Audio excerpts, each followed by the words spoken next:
Hello everyone, स्वागत है आपका यूपीएससी हिंदी में। हम लोग देख रहे हैं 108 दिन की सीरीज़। आज हम लोग स्टार्ट करेंगे नया टॉपिक जिसका नाम है भौतिक विज्ञान, यानी कि फिज़िक्स। हम लोग स्टार्ट कर रहे हैं साइंस के टॉपिक से। पहला जो टॉपिक है ये है मात्रक और इकाई। ठीक है, साइंस के जितने भी टॉपिक होंगे इसका आप लोगों को पीडीएफ प्रोवाइड किया जाएगा, साथ ही क्वेश्चन आंसर्स के थ्रू ही हम लोग पढ़ने की कोशिश करेंगे। जो भी क्वेश्चन पूछे जाते हैं इससे, वो सब भी चीज़ें जो है प्रैक्टिस से आप लोगों को याद करनी पड़ेगी। तो जो भी आपको नोट्स दिए जाएंगे या फिर जो भी क्वेश्चंस करवाए जाएंगे, इसका आप लोग खुद से प्रैक्टिस करिएगा और चीज़ें याद करने की कोशिश करिएगा। ठीक है, लेक्चर के साथ ही याद हो जाए तो बहुत अच्छी बात है, नहीं तो आप लोग लेटर ऑन भी प्रैक्टिस कर सकते हैं। तो सबसे पहला जो क्वेश्चन है हमारा, यह है शक्ति का मात्रक क्या होता है। ठीक है, तो यहाँ पे शक्ति जो है ये है पावर। इसका यूनिट क्या होता है, यहाँ पे मात्रक और इकाई जो लिखा हुआ है ये बेसिकली यूनिट्स है। यूनिट्स एंड मेजरमेंट करके एक जो चैप्टर होता है उसी से हम लोग स्टार्ट कर रहे हैं। तो शक्ति यानी कि पावर और इसकी यूनिट। ठीक है, तो इसकी यूनिट होती है वॉट। वॉट को ही हम लोग लिखते हैं जूल पर सेकेंड। ठीक है, जूल प्रति सेकेंड। तो बेसिकली इसका अगर हम लोग फॉर्मूला देखें तो ये होता है power is equals to work यानी कि कार्य अपॉन में समय यानी कि टाइम। ठीक है, तो वर्क अपॉन टाइम। कुछ और भी इसकी यूनिट्स मानी जाती है, जैसे कि जूल प्रति सेकंड हो गया पहला। दूसरा अगर हम लोग देखें, इसी को वॉट कहा जाता है। दूसरा अगर यूनिट देखें तो होता है हॉर्स पावर। ठीक है, हॉर्स पावर यानी कि अगर हम लोग 1 HP की बात करते हैं, ये होता है 746 वॉट के बराबर। ठीक है, कहीं कहीं पे आप 750 भी देखेंगे, तो दोनों एक ही है। एक और यूनिट आप लोग याद कर सकते हैं, 1 किलोवाट आवर। बेसिकली ये है कुछ नहीं, ये इलेक्ट्रिसिटी के टर्म्स में जब हम लोग देखते हैं तो वहाँ पे इलेक्ट्रिसिटी सप्लाई जो होती है वो हम लोग किलोवाट आवर्स में लेते हैं। यहाँ पर ठीक है, यहाँ पे करना ये रहता है कि इसको आवर्स के टर्म में दिया, यानी कि घंटे के टर्म्स में दिया हुआ है। तो 1 किलोवाट यानी कि किलो में आता है 10 टू द पावर 3, और आर है तो यहाँ पे 1 घंटे में होते हैं 60 मिनट, और हर 60 मिनट में होते हैं 60 मतलब 1 मिनट में होते हैं 60 सेकेंड। तो इस तरह से ये हो जाएगा 3600। तो ये टोटल आपका 1 किलोवाट आवर जो हो जाएगा, ये हो जाएगा 3600 इंटू 10 टू द पावर 3। ठीक है, इसको आप लोग अपने टर्म्स में लिख सकते हैं, 3.6 into 10 to the power 6 joule per second. ठीक, तो यहाँ पे हमने क्या देखा कि पावर है। जो पावर होता क्या है, कार्य अपॉन में समय। और यहाँ पे इसकी जो यूनिट है ये हमने पहली यूनिट देखी जूल प्रति सेकेंड, इसी को जिसको वॉट कहा जाता है। इसके बाद दूसरा आता है हॉर्स पावर जिसको अश्व शक्ति कहा जाता है, और तीसरा हमारा आता है 1 किलोवाट आवर जिसको हम लोग इलेक्ट्रिसिटी सप्लाई वगैरह में लेते हैं, तो वहाँ पे इसका यूज़ किया जाता है। नेक्स्ट क्वेश्चन है कार्य का मात्रक क्या होता है। ठीक है, तो इसके लिए समझना पड़ेगा कि कार्य क्या होता है। तो वर्क होता क्या है, ये होता है आपका फोर्स मल्टीप्लाइड बाय डिस्प्लेसमेंट। ठीक है, तो यहाँ पे होता है ये बल तथा विस्थापन। ठीक है, इसका गुणनफल किया जाता है यानी कि मल्टीप्लाई किया जाता है फोर्स इंटू डिस्प्लेसमेंट। तो इसका यूनिट क्या होता है, इसका यूनिट होता है जूल। कार्य यानी कि वर्क और एनर्जी ऊर्जा, इन दोनों की ही यूनिट क्या होती है, सेम होती है। ठीक है, तो ये आप लोगों को याद रखना है, इसकी यूनिट क्या होती है, जूल होती है, जो कि होता क्या है, न्यूटन मल्टीप्लाइड बाय मीटर। ठीक है, तो न्यूटन यहाँ पे क्या हो जाएगा, फोर्स की यूनिट हो जाएगी यानी कि बल की यूनिट है न्यूटन, और यहाँ पे मीटर क्या है, डिस्प्लेसमेंट। ठीक, तो न्यूटन मीटर, 1 न्यूटन मीटर किसके बराबर होता है, 1 जूल के बराबर होता है। यही चीज़ यहाँ पे लिखी हुई है, देख सकते हैं आप लोग। नेक्स्ट है प्रकाश वर्ष क्या होता है। प्रकाश वर्ष जिसको लाइट ईयर कहा जाता है, लाइट ईयर। ठीक है, तो प्रकाश वर्ष क्या होता है, जब भी हम लोग स्पेस की बात करते हैं, ठीक है, तो 1 ग्रह जो है दूसरे ग्रह से काफ़ी दूरी है इसकी। तो ऐसी जब दूरी आती है जहाँ पे एक लिमिट से बहुत ज़्यादा दूरी है, किलोमीटर्स में हम लोग 10 टू द पावर कुछ 9, 11 या फिर जो भी, मतलब एक पावर की बात करेंगे, किलोमीटर्स की से भी बहुत ज़्यादा वैल्यू जब होती है तो हम लोग उसको लाइट ईयर के फॉर्म में बताते हैं। ठीक है, तो यहाँ पे जो करेक्ट आंसर होगा, ये प्रकाश द्वारा एक वर्ष में चली गई दूरी को कहा जाता है लाइट ईयर। ठीक है, तो यहाँ पे लाइट है जो कि प्रकाश है, इसके द्वारा एक वर्ष में चली गई दूरी को हम लोग कहते हैं लाइट ईयर, जो कि ज़्यादातर यूज़ किया जाता है बहुत ज़्यादा दूरी दिखाने के लिए, जैसे कि सूर्य की पृथ्वी से दूरी या फिर एक ग्रह से दूसरे ग्रह की दूरी, स्पेस साइंस में यूज़ किया जाता है प्रकाश वर्ष। ठीक है, ठीक है, अब हम लोग देखेंगे इसकी वैल्यू क्या होती है। तो यहाँ पे लिखा है प्रकाश वर्ष, तो यानी कि ये लाइट से संबंधित है, तो लाइट की जो स्पीड होती है वो होती है 3 × 10 टू द पावर 8। ठीक, लाइट की जो स्पीड है वो इतनी है मीटर प्रति सेकंड।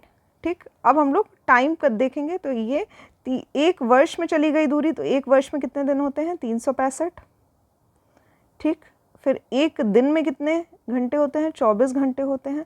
24 घंटे में मतलब एक घंटे में 60 मिनट होते हैं।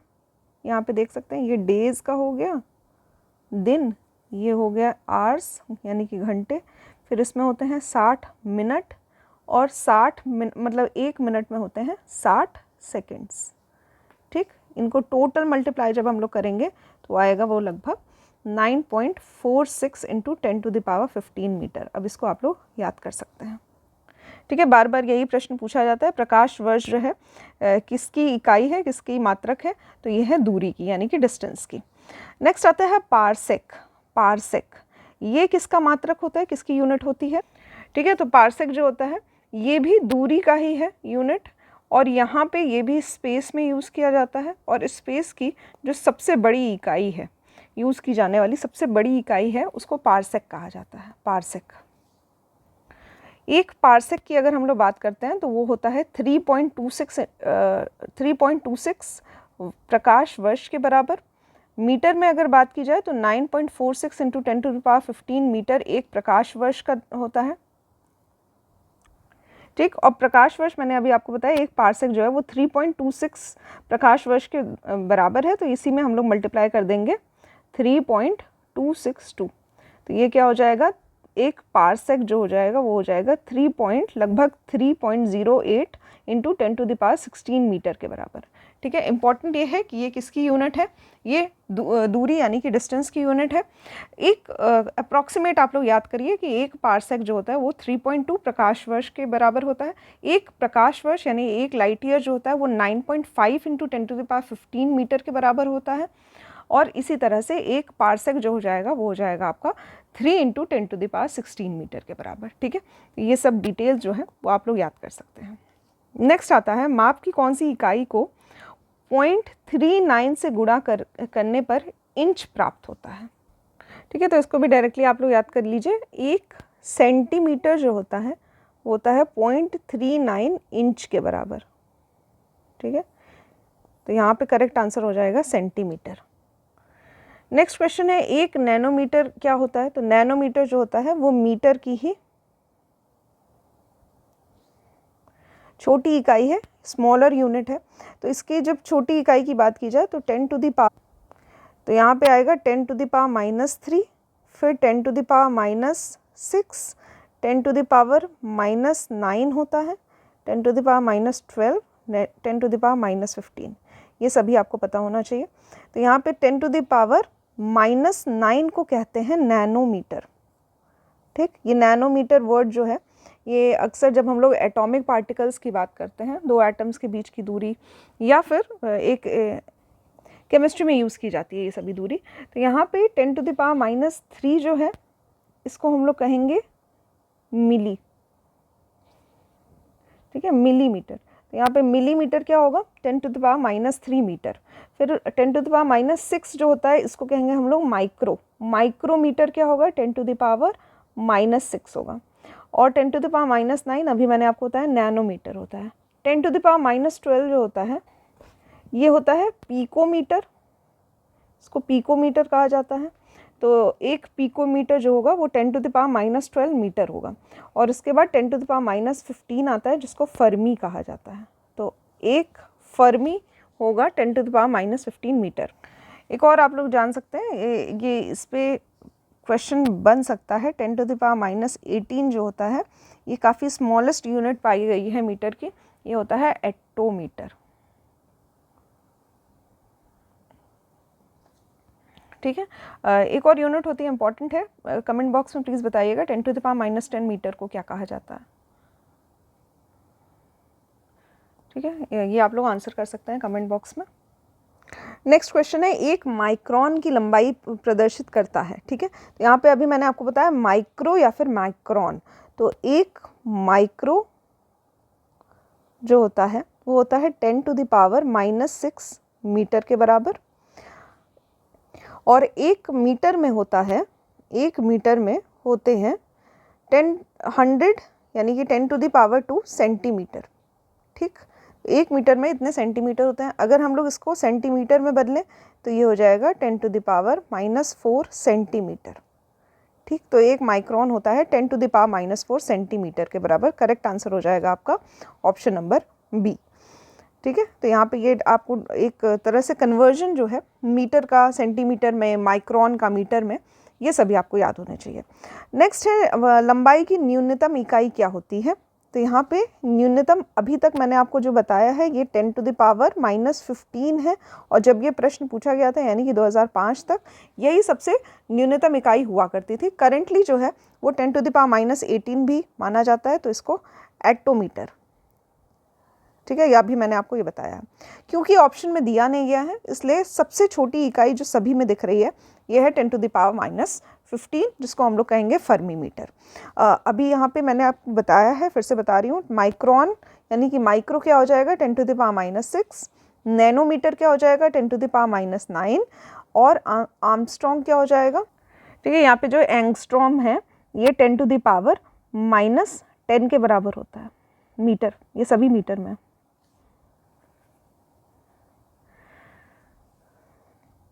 नेक्स्ट है मेगावाट। मेगावाट, वाट मैंने आपको बताया था पावर की यूनिट होती है, पावर की यूनिट होती है। और यहाँ पे लिखा है ये बिजली के नापने की इकाई है। किस बिजली के नापने की इकाई है। तो यहाँ पे जो उत्पादित बिजली होती है यानी कि प्रोड्यूस्ड इलेक्ट्रिसिटी, इसको किस में नापा जाता है, ये इसको नापा जाता है मेगावाट में। मेगावाट, मेगा क्या है, मेगा होता है 10⁻6 वाट को हम लोग कहेंगे 1 मेगावाट इज इक्वल्स टू 10⁻6 वाट। ठीक है, तो यहाँ पे जो बिजली उत्पादित की जाती है, कभी भी हम लोग जो डेटा देखते हैं कि सोलर एनर्जी इतना प्रोड्यूस करता है, कोई भी कंट्री, इंडिया की बात कर ली जाए, सोलर एनर्जी प्रोड्यूस हो रही है, या फिर जो भी हम लोगों की किसी भी फॉर्म की जो एनर्जी प्रोड्यूस हो रही होती है, इसको हम लोग कहते हैं मेगावाट के टर्म्स में या फिर गीगावाट के टर्म्स में। तो एक और यूनिट मैं आपको बता देती हूँ यहाँ पे, अगर हम लोग बात करें 1 किलोवाट की, तो यहाँ पे किलो है, किलो का मतलब हो जाएगा 10⁻3 वाट के बराबर। यहाँ पे मैंने आपको मेगा बता ही दिया है, तो मेगावाट होता है 10⁻6 वाट के बराबर। एक और यूनिट है, एक गीगावाट जो होता है ये होता है 10⁻9 वाट के बराबर। ध्यान दीजिएगा, ये सभी यूनिट जो है इंपॉर्टेंट है। किसकी यूनिट है, ये है पावर प्रोड्यूस्ड यानी कि जो इलेक्ट्रिसिटी प्रोड्यूस की जाती है उसकी यूनिट्स है ये सभी। ठीक, नेक्स्ट है, यहाँ पे कुछ भौतिक राशियाँ दी हुई है और उनकी इकाई दी हुई है, हमें बस मैच द फॉलोइंग टाइप में इसको करना है। तो सबसे पहला है हमारा, सबसे पहला है यहाँ पे त्वरण, जिसको हम लोग कहते हैं एक्सेलरेशन। ठीक है, दूसरा है बल, फोर्स, कृत कार्य मतलब कि वर्क डन, वर्क लिख रही हूँ बस, आवेग यानी कि इम्पल्स। अब हम लोग देखेंगे एक 1 बाय 1 करके यूनिट। सबसे पहला फोर्स की यूनिट सबको पता है, यहाँ पे फोर्स की जो यूनिट है ये है न्यूटन, न्यूटन। इसी तरह से जो वर्क है, वर्क की यूनिट हो जाएगी जूल। वर्क और एनर्जी दोनों की यूनिट क्या होती है, जूल, और ये होता कितना है, 1 न्यूटन मीटर के बराबर। इसके बाद आता है एक्सेलरेशन। एक्सेलरेशन की यूनिट होती है मीटर पर सेकेंड स्क्वायर, मीटर पर सेकेंड स्क्वायर। ये होता क्या है, वेलोसिटी अपॉन टाइम के बराबर। ठीक, तो यहाँ पे वेलोसिटी यानी कि वेग प्रति सेकंड या प्रति जो समय है उसके बराबर होता है एक्सेलरेशन। इसकी यूनिट हो जाएगी, वेलोसिटी की यूनिट होती है मीटर प्रति सेकंड और टाइम की यूनिट फिर से सेकंड हो जाएगी, तो ये हो जाएगा आपका मीटर पर सेकंड स्क्वायर। इसके बाद आता है इम्पल्स। इम्पल्स ध्यान दीजिएगा, इसको आवेग कहा जाता है हिंदी में, और इसका जो फॉर्मूला होता है ये होता है फोर्स मल्टीप्लाइड बाय टाइम। ठीक, तो किसी छोटे टाइम की अगर बात की जाए, कम समय में जो बल लगाया जाता है उसको इम्पल्स की तरह देखा जाता है। जैसे कि अगर हम लोग देखें कि कभी क्रिकेट खेलते हैं तो जो एक फील्डर होता है, कभी वो बॉल कैच करता है, तो एक पर्टिकुलर टाइम पीरियड में जब बॉल उसके हाथ पे लगती है तो जिस टाइम से थोड़ा सा पीछे होता है वो, इस टाइम पे एक तरह का एक इम्पल्स जनरेट होता है उसके जो कैच करता है उस टाइम पे। तो ये जो एक moment of fraction of second होता है जिसमें कुछ बल लगता है, उसको इम्पल्स कहा जाता है। ठीक है, तो इसकी यूनिट क्या हो जाएगी, फोर्स की यूनिट होती है न्यूटन और टाइम की यूनिट होती है सेकंड्स। ठीक है, तो न्यूटन सेकंड किसकी यूनिट है, इम्पल्स यानी कि आवेग।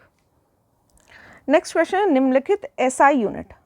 अभी एसआई यूनिट क्या होती है ये अभी मैं आपको नोट्स के माध्यम से थोड़ी इन्फॉर्मेशन भी दूंगी। यहाँ पे हम लोग क्वेश्चन आंसर्स के फॉर्म में देख लेते हैं। तो यहाँ पे एसआई यूनिट जो है कौन सी सही सुमेलित है। कुछ सिस्टम ऑफ यूनिट्स हम लोग पढ़ेंगे कि यूनिट जो होती है वो किस तरह से बनाई जाती है। जैसे कि सीजीएस, फिर आता है एक एमकेएस, फिर आता है एसआई। ठीक, तो ये सभी यूनिट्स के बारे में हम लोग पढ़ेंगे। सिस्टम ऑफ यूनिट्स होता है, क्या होता है, एक वन बाय वन करके जानेंगे। अभी करेंटली हम लोग क्वेश्चन देख रहे हैं। तो यहाँ पे एसआई यूनिट कौन सी सही सुमेलित है। सबसे पहला है कार्य जूल, ये मैंने आपको कई बार बता दिया, कार्य हुआ या ऊर्जा हुआ, इसकी यूनिट होती है जूल। नेक्स्ट है बल, बल की यूनिट होती है न्यूटन, सही है। नेक्स्ट है द्रव्यमान, द्रव्यमान जिसको हम लोग कह सकते हैं मास। ठीक, इसकी यूनिट क्या होती है, किलोग्राम। एसआई यूनिट की बात की जाए तो किलोग्राम। नेक्स्ट है दाब, दाब यानी कि प्रेशर, और इसकी यूनिट क्या लिखा हुआ है, डाइन लिखा हुआ है। तो डाइन क्या होता है, बल की यूनिट होती है, प्रेशर की यूनिट नहीं होती है। प्रेशर की एसआई यूनिट क्या हो जाएगी, ये हो जाएगी न्यूटन पर मीटर स्क्वायर यानी कि पास्कल। ठीक, पास्कल किसकी यूनिट होती है, दाब की यूनिट होती है। डाइन किसकी यूनिट होती है, बल की यूनिट होती है। ठीक, यहाँ पे डाइन जो है वो न्यूटन से छोटी यूनिट होती है। तो यहाँ पे अगर फोर्स की बात की जाए तो एक न्यूटन जो होता है वो 10 टू द पावर 5 डाइन। ठीक, यहाँ पे यानी कि न्यूटन डाइन दोनों ही बल की यूनिट है, फोर्स की यूनिट है। यहाँ पे न्यूटन बड़ी यूनिट है और डाइन जो है ये छोटी यूनिट है। इसको जो छोटी यूनिट है इसको सीजीएस कहा जाता है, सीजीएस सिस्टम। नेक्स्ट क्वेश्चन है हमारा, फिर से एक match the following type question है। तो यहाँ पे यूनिट दिया हुआ है और किस फिजिकल क्वांटिटी का यानी कि किस भौतिक राशि से संबंधित है। ठीक, तो सबसे पहला है हमारा वॉट। वॉट जो है ये शक्ति होती है यानी कि पावर, पावर की यूनिट है। फिर है, ये थोड़ा नया वर्ड है, इसको हम लोग देखेंगे। नेक्स्ट है नॉटिकल माइल्स, ये भी हम लोग देखते हैं अभी। हाँ, उसके बाद आता है कैलोरी, कैलोरी या फिर जूल। ये दोनों ही यूनिट किसकी है, ऊष्मा की। ऊष्मा यानी कि एनर्जी, हीट एनर्जी। ठीक, ऊष्मा क्या है, हीट एनर्जी है। इसके बाद यहाँ पे नॉट जो है, ये नॉट जो होता है ये होता है समुद्री जहाज की गति। समुद्री जहाज की जो गति होती है वो नॉट में नापी जाती है। और नेक्स्ट है नॉटिकल माइल। ठीक है, हिंदी में इसको कहा जाएगा नॉटिकल मील।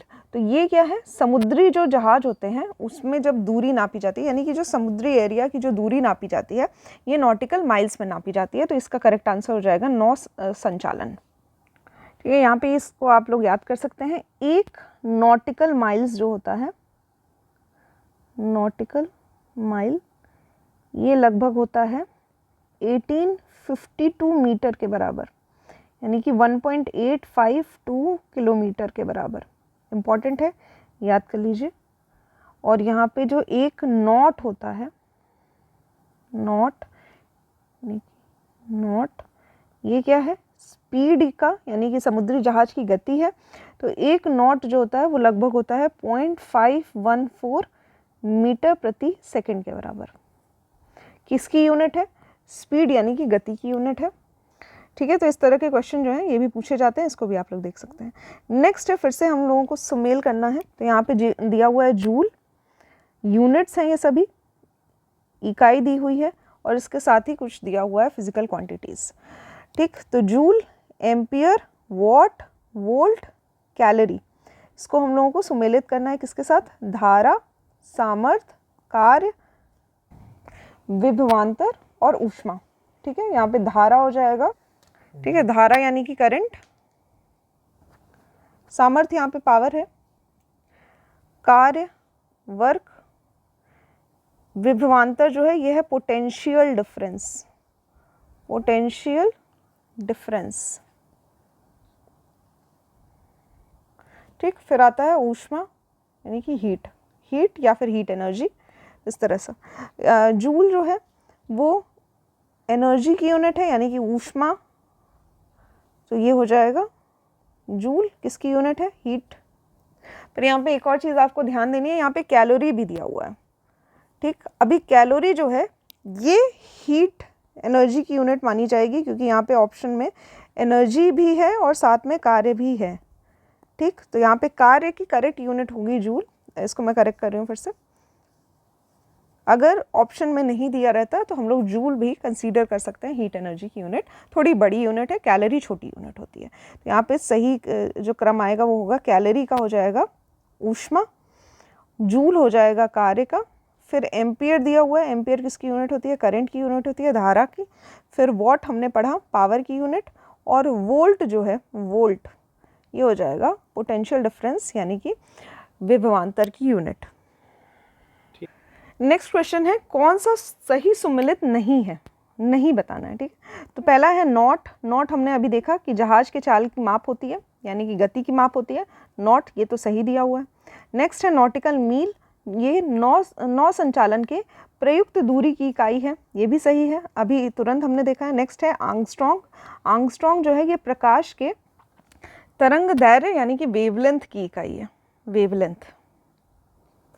ठीक, तो ये सही हो जाएगा, ये सही है।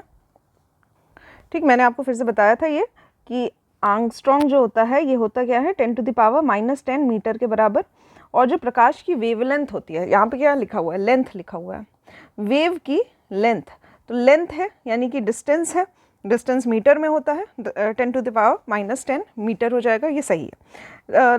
लास्ट जो हमारा ऑप्शन है ये है प्रकाश वर्ष, जिसमें लिखा है समय के मापन की इकाई, तो ये गलत हो जाएगा, समय नहीं मापा जाता है, प्रकाश वर्ष यानी कि दूरी मापी जाती है, इसमें डिस्टेंस की इकाई है ये। नेक्स्ट क्वेश्चन है, फिर से एक match the following type question है। देख सकते हैं कि अक्सर इससे क्वेश्चंस जो पूछे जा रहे हैं वो match the following type questions ही पूछे जा रहे हैं। ठीक है, नेक्स्ट है उच्च वेग यानी कि हाई वेलोसिटी, तरंग दैर्घ्य यानी कि वेवलेंथ, फिर से लिख दे रही हूँ मैं यहाँ पे वेवलेंथ, उच्च वेग यानी कि हाई वेलोसिटी, दाब प्रेशर,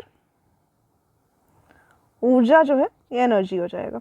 अब इसका हम लोगों को मैच करना है यूनिट, तो यहाँ पे वेवलेंथ मैंने आपको बताया आंगस्ट्रॉन्ग 10⁻⁻10 मीटर, प्रेशर पास्कल होता है न्यूटन पर मीटर स्क्वायर, प्रेशर होता क्या है, फोर्स अपॉन एरिया,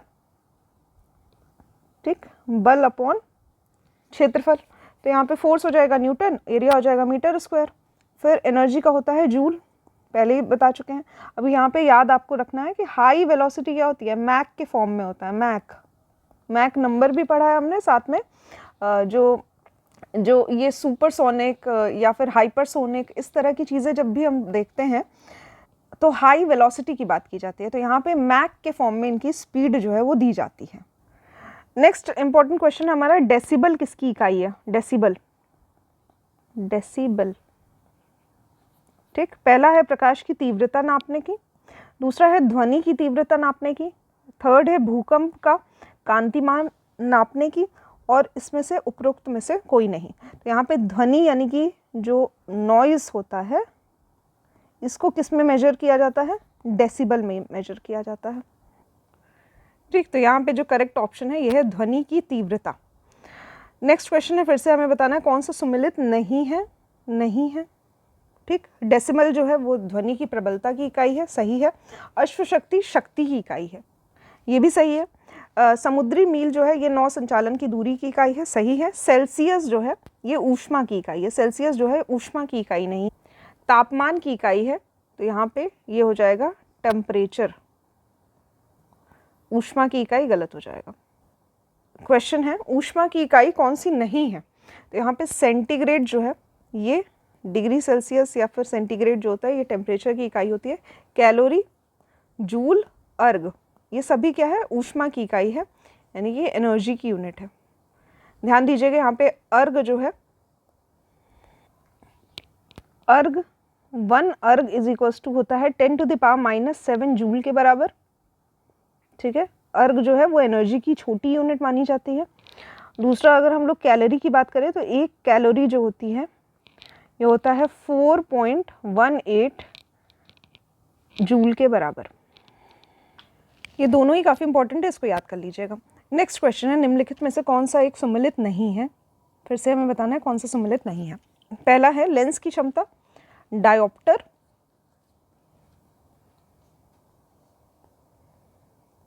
ठीक, दाब यानी कि प्रेशर, दबाव, इसकी यूनिट होती है पास्कल, सही है।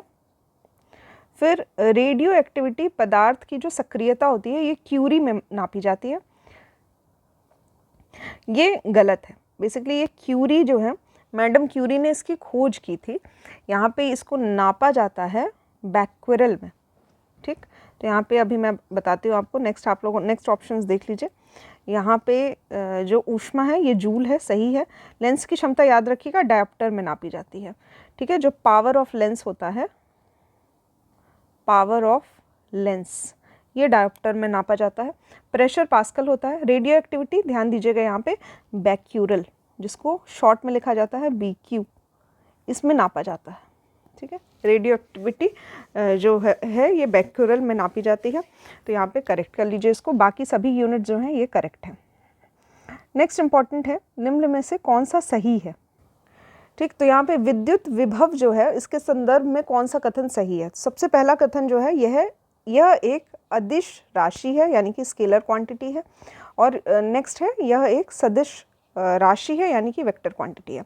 यहाँ पे विद्युत विभव क्या हो जाएगा? इलेक्ट्रिक पोटेंशियल क्या होगा?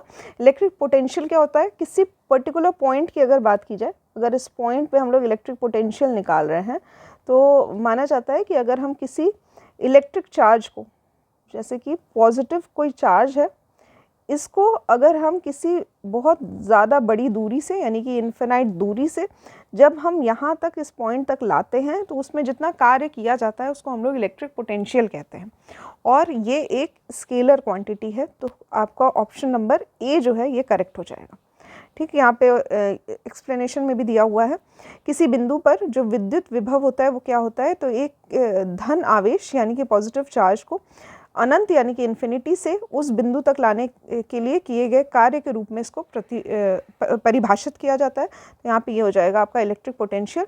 इसकी जो यूनिट होती है ये होती है जूल पर कूलाम्ब। यहाँ पे जूल क्या है? ये वर्क की यूनिट हो गई, और कूलाम्ब क्या है? इलेक्ट्रिक चार्ज की यूनिट होती है, चार्ज, ठीक। तो ये सभी आप लोग देख सकते हैं। इसके साथ ही अगर बात की जाए इलेक्ट्रिक फील्ड की, यानी कि विद्युत क्षेत्र की, तो यह एक सदिश राशि है, यानी कि ये एक वेक्टर क्वांटिटी मानी जाती है। विद्युत क्षेत्र यानी कि electric field, electric field. Next question है, तेल का एक बैरल है, ये निम्न में से लगभग कितना माना जाएगा? तो एक बैरल जो होता है वो लगभग 160 लीटर यानी कि 159 लीटर मान लीजिए, 159 लीटर के बराबर होता है। याद कर लीजिए इसको, ठीक। तो इस तरह के क्वेश्चन जो हैं ये भी आप लोगों को पता होने चाहिए। नेक्स्ट है फिर से match the following type questions. तो पहला यूनिट दिया हुआ है, यहाँ पे कुछ यूनिट दी गई है और उसकी कुछ राशि दी गई है, फिजिकल क्वांटिटी। तो क्यूसेक, फिर है बाइट, इसमें है दाब और भूकंप की तीव्रता। नेक्स्ट है रिक्टर और बार, फिर ये है रिक्टर। ठीक, तो यहाँ पे क्यूसेक, फिर बाइट, फिर रिक्टर और बार। ठीक, यहाँ पे हो जाएगा दाब, भूकंप तीव्रता, प्रवाह की दर और कंप्यूटर में यूज़ की जाने वाली यूनिट। ठीक है, तो ये हो जाएगा rate of flow. Rate of flow. यहाँ पे बाइट जो है ये यूज़ किया जाता है कंप्यूटर में, और रिक्टर जो है ये भूकंप की तीव्रता बताता है। रिक्टर स्केल होता है भूकंप नापने के लिए, तो यहाँ पे रिक्टर क्या हो जाएगा, भूकंप की तीव्रता। बार दाब की यूनिट है, दाब की यूनिट हमने अभी पढ़ी है पास्कल या फिर मीटर पर न्यूटन पर मीटर स्क्वायर। बार भी जो होता है वो दाब की यूनिट होती है जहाँ पे, और क्यूसेक क्या हो जाएगा, प्रवाह की यूनिट यानी कि रेट ऑफ फ्लो। ठीक, यहाँ पे बार क्या है, बड़ी यूनिट मानी जाती है प्रेशर की। 1 बार इज इक्वल्स टू लगभग 10⁵ पास्कल।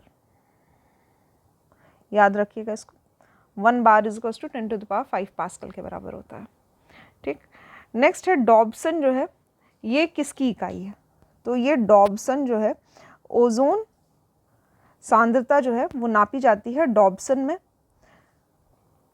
ठीक, तो यहाँ पे ये डॉब्सन जो है किससे संबंधित है, तो ये ओजोन के कॉन्सेंट्रेशन से संबंधित है।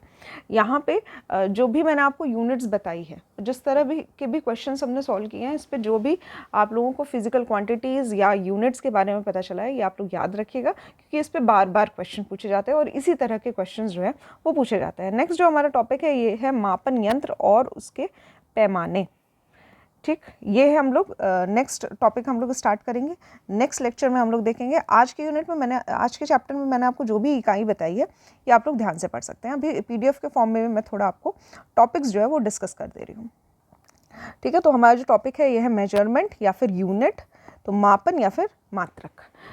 इंग्लिश में PDF दिया हुआ है, पर जो एक्सप्लेनेशन है वो आपको हिंदी में दिया जाएगा, और जहाँ पे भी आप लोगों को बताना होगा हिंदी से संबंधित चीज़ें वहाँ पे आपको बताई जाएगी। ठीक है, यहाँ पे परेशान नहीं होना है कि इंग्लिश में दिया हुआ है सब कुछ तो हमारे साथ कुछ नाइंसाफ़ी टाइप की हो रही है, कोई नाइंसाफ़ी नहीं हो रही है। पूरी एक्सप्लेनेशन आपको हिंदी में ही कराई जाएगी और सब कुछ आपको हिंदी में ही बताया जाएगा। इवन क्वेश्चन आंसर्स भी हम लोग हिंदी में ही सॉल्व करेंगे, तो बिल्कुल भी परेशान नहीं होना है कहीं पर भी।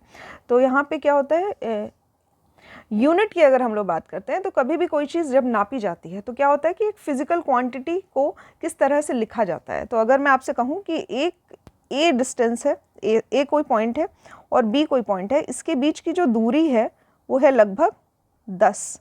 तो 10 क्या हो गई, एक फिजिकल एक न्यूमेरिकल वैल्यू हो गई, 10 न्यूमेरिकल वैल्यू हो गई, और यूनिट क्या हो जाएगी, यहाँ पे मीटर हो जाएगी। मान लीजिए कि ए और बी के बीच की जो दूरी है यह है 10 मीटर, तो 10 न्यूमेरिकल वैल्यू और मीटर क्या हो गई, इसकी यूनिट यानी कि इसका मात्रक हो जाएगा। ठीक है, तो इस तरह से क्या होता है, ये दोनों को मिलाकर यानी कि एक न्यूमेरिकल वैल्यू और इसके साथ साथ एक यूनिट को मिलाकर बनता क्या है, एक फिजिकल क्वांटिटी बनती है। क्या है ये फिजिकल क्वांटिटी, ये है आपकी डिस्टेंस, कि ए से लेकर बी तक की दूरी क्या है, तो डिस्टेंस क्या है, ये है 10 मीटर। ठीक, तो वही सारी एक्सप्लेनेशन जो है यहाँ पे दी हुई है। 4 सिस्टम मानी जाती हैं फिजिकल क्वांटिटीज़ में, जो ये जो यूनिट्स बताई जाती है। अभी तो मैंने आपको एक एग्जांपल दिया है दूरी का, दूरी के साथ साथ कुछ और भी फिजिकल क्वांटिटीज़ होती हैं, पहले वो हम लोग टेबल के फॉर्म में देख लेते हैं। जैसे कि अगर हम लोग फंडामेंटल क्वांटिटी यानी कि मूल मात्रक की बात की जाए, तो फंडामेंटल क्वांटिटीज़ जो है 2 तरह की यूनिट्स मानी जाती है, एक होती है फंडामेंटल यूनिट और दूसरी होती है डिराइव्ड यूनिट। फंडामेंटल यानी कि मूल मात्रक जो होते हैं वो 7 होते हैं, और ये 7 आपको पता होने चाहिए। ठीक, सबसे पहला है लेंथ, जिसको किस में नापा जाता है, मीटर में। अभी यहाँ पे ये SI यूनिट दिया हुआ है, इसको याद मत करिए। SI वर्ड क्या हुआ है ये अभी हम लोग समझेंगे। बस आपको याद करना है कि जो पॉपुलर, जो एक आम लैंग्वेज में जो बोला जाता है वही होता है। तो लेंथ किस में नापी जाती है, मीटर में नापी जाती है। मास यानी कि द्रव्यमान जो है वो किस में नापा जाता है, किलोग्राम में। ठीक, उसके बाद आता है टाइम, समय जो है वो किस में नापा जाता है, सेकेंड्स में। टेम्परेचर यानी कि तापमान नापा जाता है केल्विन में। ध्यान दीजिएगा SI यूनिट की बात हो रही है, केल्विन में नापा जाता है। फिर है नेक्स्ट लुमिनस इंटेंसिटी, जिसका कुछ खास आप लोगों को याद नहीं करना है, इसको कैंडेला में नापा जाता है, बस आप लोग याद कर लीजिए। फिर है इलेक्ट्रिक करंट यानी कि धारा, जो हमने पढ़ा था अभी, ये एम्पियर में नापा जाता है, इंपॉर्टेंट है एम्पियर में। उसके बाद आता है अमाउंट ऑफ सब्सटेंस। ठीक, ये हम लोग मोल में नापते हैं, ये अक्सर केमिस्ट्री में यूज़ किया जाता है। ठीक, तो ये सभी जो हैं, ये सातों जो हैं, ये एक तरह के मूल मात्रक कहा जाता है, इनको फंडामेंटल यूनिट्स कहा जाता है। और बाकी जितनी भी यूनिट्स हैं, जैसे कि मैंने आपको बताया कि वर्क की यूनिट क्या होती है, जो कार्य किया जाता है इसकी यूनिट क्या होती है, न्यूटन मीटर। अभी ये न्यूटन और मीटर ये दोनों ही क्या है, डिराइव की गई है। न्यूटन पे आते हैं, न्यूटन किससे बना है, तो फोर्स क्या होता है, मास इनटू एक्सेलरेशन, मास और इसके साथ साथ एक्सेलरेशन आता है। तो मास की यूनिट क्या हो गई, केजी, और एक्सेलरेशन क्या होता है, मीटर पर सेकेंड स्क्वायर। तो यहाँ पे ये सभी क्या है, कई यूनिट्स से मिल के बनी हुई यूनिट है। पर अगर हम बात करते हैं लेंथ, यानी कि किसी दूरी को नापना है या फिर किसी लेंथ को नापना है, तो वो क्या हो जाएगा, एक मीटर के फॉर्म में हो जाएगा। किसी द्रव्यमान को नापना है तो वो क्या हो जाएगा, किलोग्राम के फॉर्म में हो जाएगा। जैसे यहाँ पे किलोग्राम क्या हो गया, ये एक मूल मात्रक है और बाकी जो सभी यूनिट्स होती हैं वो इनसे मिल के बनाई जाती हैं। तो मेन जो होती है ये 7 होती हैं। ठीक है, अभी ये सिस्टम्स की बात की जाए तो 4 तरह के सिस्टम होते हैं, 1 बाय 1 हम लोग देखेंगे। यहाँ पे हम लोग SI यूनिट के बारे में पढ़ेंगे। तो सबसे पहला होता है CGS सिस्टम, जो कि छोटी यूनिट मानी जाती है। दूसरा होता है FPS, जो कि इंडिया में यूज़ कम किया जाता है, इसमें ज़्यादातर ये ब्रिटिश सिस्टम ऑफ मेजरमेंट है, ब्रिटिशर्स के द्वारा ही यूज़ किया जाता है। नेक्स्ट है यहाँ पे MKS, जो कि इम्पॉर्टेंट है, इंडिया में ज़्यादातर यूज़ किया जाता है MKS सिस्टम। और लास्ट हमारा आता है SI सिस्टम, जिसको इंटरनेशनल सिस्टम ऑफ यूनिट्स माना जाता है, जो कि काफ़ी इंपॉर्टेंट होता है, ये भी यूज़ किया जाता है। ठीक है, तो यहाँ पे स्टार्ट करते हैं CGS यानी कि छोटे सिस्टम के साथ साथ। तो यहाँ पे जो लेंथ है, यानी कि जो हमारी 3 फंडामेंटल क्वांटिटीज़ के बारे में हम लोग चर्चा करेंगे, जिसमें है मास, ये है L से लेंथ, और ये T से है हमारा टाइम। ठीक, तो द्रव्यमान, इसके साथ साथ लंबाई, और T से हो जाएगा हमारा टाइम यानी कि समय। ठीक, इन्हीं तीनों सिस्टम्स के बारे में हम लोग बात करेंगे, 3 फिजिकल क्वांटिटीज़ लेके। तो यहाँ पे जो अगर हम लोग CGS सिस्टम की बात करते हैं, तो मास यानी कि द्रव्यमान जो है ये हम लोग लेते हैं ग्राम में। ठीक, लंबाई जो है ये हम लोग लेते हैं सेंटीमीटर में, और समय जो है ये हम लोग सेकेंड्स में लेते हैं। ठीक, इसीलिए इसका नाम पड़ा CGS, सेंटीमीटर ग्राम सेकेंड। ठीक, छोटी इकाई है, स्मॉल यूनिट्स। इसके बाद आता है FPS, इसमें हम लोग लंबाई को लेते हैं फुट में, जो वेट है यानी कि द्रव्यमान है, मास है, इसको हम लोग लेते हैं पाउंड्स में, और टाइम जो है ये हम लोग लेते हैं सेकेंड्स में, इसलिए इसको कहा जाता है फुट पाउंड सेकेंड सिस्टम। इसके बाद आता है हमारा MKS सिस्टम, जिसमें हम लोग मीटर, M से है मीटर, यानी कि लंबाई जो है ये हम लोग मीटर में नाप रहे हैं, और मास जो है द्रव्यमान हम लोग किलोग्राम में नाप रहे हैं, और टाइम की यूनिट क्या होगी, सेकेंड्स होगी। ठीक है, तो ये सब मिलके बनाता है MKS सिस्टम। इसके बाद आता है SI सिस्टम, जिसको हम लोग इंटरनेशनल सिस्टम ऑफ यूनिट्स मानी जाती हैं, और ये मॉडर्न सिस्टम माना जाता है। मेट्रिक में जो भी मेट्रिक सिस्टम ऑफ मेजरमेंट होता है उसमें ये मॉडर्न सिस्टम माना जाता है। और एक कॉन्फ्रेंस हुआ था, जो कि लगभग इंटरनेशनल वेट्स एंड मेजर्स का एक कॉन्फ्रेंस हुआ था, पेरिस में हुआ था 1960 में, और उसमें इसको अडॉप्ट किया गया था एज अ इंटरनेशनल सिस्टम। ठीक, तो इसको कहा जाता है SI यूनिट, और ये लगभग हर कंट्रीज़ में सेम है। और ये प्रॉब्लम इसीलिए आ रही थी क्योंकि कभी कभी कुछ कंट्री जो हैं वो अपने दूसरे सिस्टम लेती थी, दूसरा एक यूनिट यूज़ किया जाता है, दूसरी कंट्री में दूसरी यूनिट यूज़ की जाती थी। तो इस तरह के कन्फ्यूजन से बचने के लिए हमने एक ही यूनिट ली, जिसको हम लोग इंटरनेशनल सिस्टम मानते हैं। और ये 1960 में इसको 7 फंडामेंटल यूनिट्स के नाम में, मूल मात्रक के नाम में दिया गया था। तो इस तरह से ये जो टेबल है, काफ़ी इंपॉर्टेंट टेबल है, इसको आप लोग याद कर सकते हैं। अभी ये जितनी भी यूनिट्स हैं, यानी कि यहाँ पे SI यूनिट्स हैं, मीटर हुआ, किलोग्राम हुआ, ये सभी एक्सपेरिमेंटल फॉर्म में दिया हुआ है। ठीक, तो यहाँ पे 1 मीटर अगर हमें नापना है तो ये 1 मीटर जो है ये एक प्रैक्टिकल एक्सपेरिमेंट परफॉर्म किया गया, जिसके बाद इसका जो वैल्यू है उसको ढूंढा गया। जैसे कि अगर मैं मीटर का आपको बताऊँ तो लाइट यानी कि जो प्रकाश है, जब इसको वैक्यूम से पास किया जाता है तो इतने सेकंड में इसने कितनी दूरी तय की, इसको हम लोग 1 मीटर के फॉर्म में देखते हैं। ठीक, तो यहाँ पे ये सभी जो डेफिनेशंस हैं, अगर मन करे तो आप लोग एक बार रीड आउट कर सकते हैं, नहीं तो कुछ खास ज़रूरी नहीं है। क्वेश्चन जिस तरह से पूछे जाते हैं वो ऑलरेडी मैंने आप लोगों को करवा रखे हैं, ठीक है। तो आपको याद ये रखना है कि ये जो एसआई यूनिट्स बनाई गई है ये एक्सपेरिमेंट के माध्यम से प्रैक्टिकल करके बनाई गई है और हर एसआई यूनिट का अपना एक डेफिनेशन है, ठीक। तो इस तरह से किलोग्राम का भी देख सकते हैं हम लोग, ठीक। ये सभी डेफिनेशंस जो हैं ये आप लोगों को प्रोवाइड कर दी जाएगी और ये पीडीएफ के फॉर्म में आप लोगों को मिल जाएगा, ठीक है, टेलीग्राम चैनल पे। नेक्स्ट आता है हमारा व्युत्पन्न मात्रक यानी कि डिराइव्ड यूनिट्स। तो इन सभी सातों यूनिट से मिलके जो यूनिट बनती है वो हमारी डिराइव्ड यूनिट होती है, ठीक है। जैसे कि मैंने आपको बताया था, अगर हम लोग वेग यानी कि वेलोसिटी की बात करते हैं तो वेलोसिटी होती क्या है, डिस्प्लेसमेंट दूरी अपॉन में टाइम, ठीक। तो यहाँ पे डिस्प्लेसमेंट क्या हो जाएगा मीटर में और टाइम क्या हो जाएगा सेकंड में, तो इसलिए इसकी यूनिट जो मिलके बन जाएगी वो हो जाएगी मीटर पर सेकंड, ठीक है। तो यहाँ पे ये विस्थापन अपॉन समय, तो यहाँ पे मीटर पर सेकंड जो है ये हो जाएगा यूनिट वेलोसिटी का।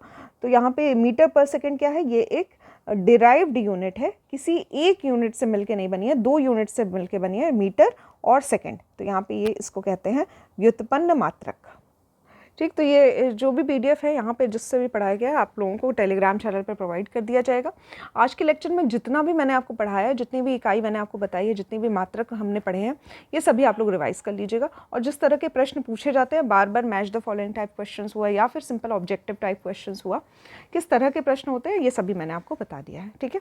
अभी आप लोगों को कमेंट बॉक्स में कुछ क्वेश्चन के आंसर देने हैं और ये आंसर ज़रूर से दीजिएगा क्योंकि इससे आपकी प्रिपरेशन जो होती है वो ज़्यादा स्ट्रॉन्ग होती है।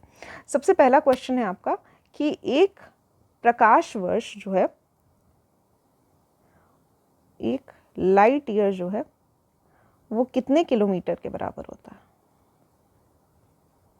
ठीक, ये आपको बताना है। दूसरा प्रश्न है एक पारसेक किसके बराबर होता है। तीसरा आपको बताना है एक बार कितने पास्कल के बराबर होता है, ठीक। ये बार जो है वो किसकी यूनिट है ये भी आप लोग बता सकते हैं। और नेक्स्ट है कैलोरी जो है वो किसकी यूनिट है, साथ ही एक कैलोरी जो होती है वो कितने जूल के बराबर होती है। ये सभी क्वेश्चन जो हैं ये आप लोग कमेंट बॉक्स में ज़रूर से रिप्लाई करिएगा। जो भी आप लोगों को टॉपिक पढ़ाया जा रहा है इसको आप लोग कोशिश करिएगा कि लेक्चर के साथ साथ ही पढ़ते रहिए, ठीक है। घटना चक्र के क्वेश्चन आप लोग सॉल्व कर सकते हैं, प्रीवियस ईयर क्वेश्चन सॉल्व कर सकते हैं। वैसे मेरी कोशिश यही रहेगी कि हर टॉपिक्स जो है वो स्टार्ट करने से पहले आप लोगों को क्वेश्चन के माध्यम से बता दिया जाए, क्योंकि साइंस जो है वो अक्सर जो क्वेश्चंस होते हैं उसी के माध्यम से हमें पढ़ना चाहिए। साइंस बहुत ज़्यादा वास्ट है, तो अगर हम लोग पीडीएफ के फॉर्म में पढ़ने की कोशिश करेंगे तो बहुत ज़्यादा हम लोगों को पढ़ना पड़ेगा। बस पता ये होना चाहिए कि किस तरह के क्वेश्चन पूछे जाते हैं, वही हम लोगों को प्रैक्टिस करना है, ठीक है। आज के लेक्चर में बस इतना ही। Thank you for watching the lecture.